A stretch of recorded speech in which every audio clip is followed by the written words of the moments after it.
century, number one. Oh, it's a beauty from Cummins. There he gets the outside edge.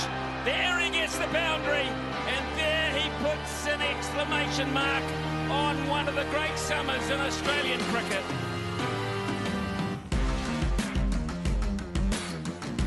I was really proud when I heard about that for all the guys. There's been so much work go into it.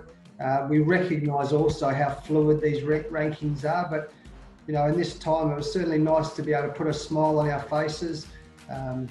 We've got lots of work to do to get to the team that we want to be, but hopefully the last couple of years, not only have we performed well on the field, but also off the field, and we've earned some respect back from all the other countries around the world, and certainly the respect back within Australia.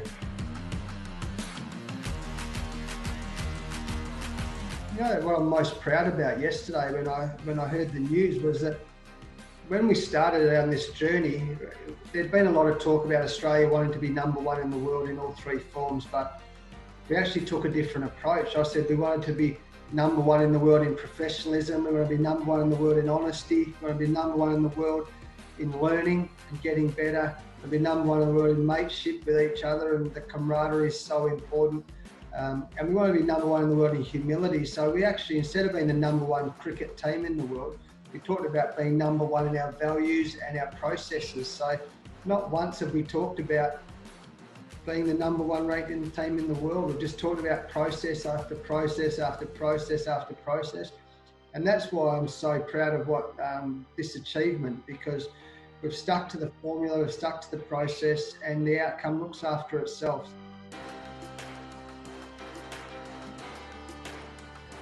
But probably the standout performance for me was the fourth test in England in the Ashes when we retained the Ashes. I mean, we'd lost Ben Stokes. What a player! What a great player! Everyone knows the rivalry between England and Australia in the Ashes.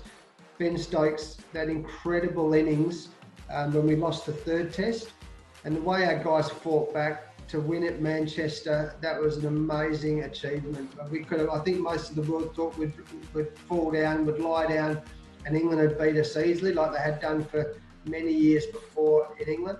But the way we were able to fight back and win that test and then retain the Ashes was that was a great achievement, and it shows our guys that we're getting better and better. There's still plenty of good cricket to play in front of us.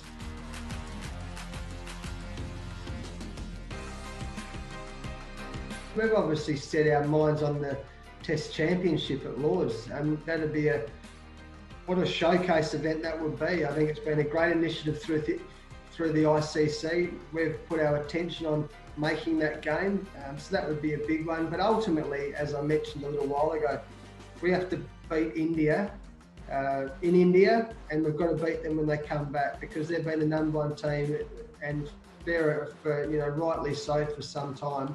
But we have to beat India.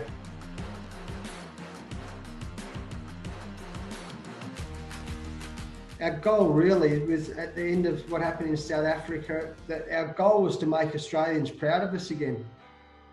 And I reckon I've said those words every single day for the last couple of years. Our goal, I've never really talked about winning games of cricket, but making Australians proud of us again. And winning games is a part of that, of course. But the way our guys have been behaved on and off the cricket field, we've got really talented players, we've got exceptional young guys, and I just hope everyone's enjoying watching the style of play the Australians are playing. So all the fans out there, thanks for your support. For those who don't like us and they vote for our position, I hope at the very least we're earning your respect by the way we're going about it. So thanks for the support, and let's all pray that there's some cricket coming up, because if you love cricket as much as I do, I just can't wait to see the boys, whether it's in coloured clothes or white clothes, red ball or white ball, pink ball. I just can't wait to see us start playing cricket again, because we're all missing it. So thanks again.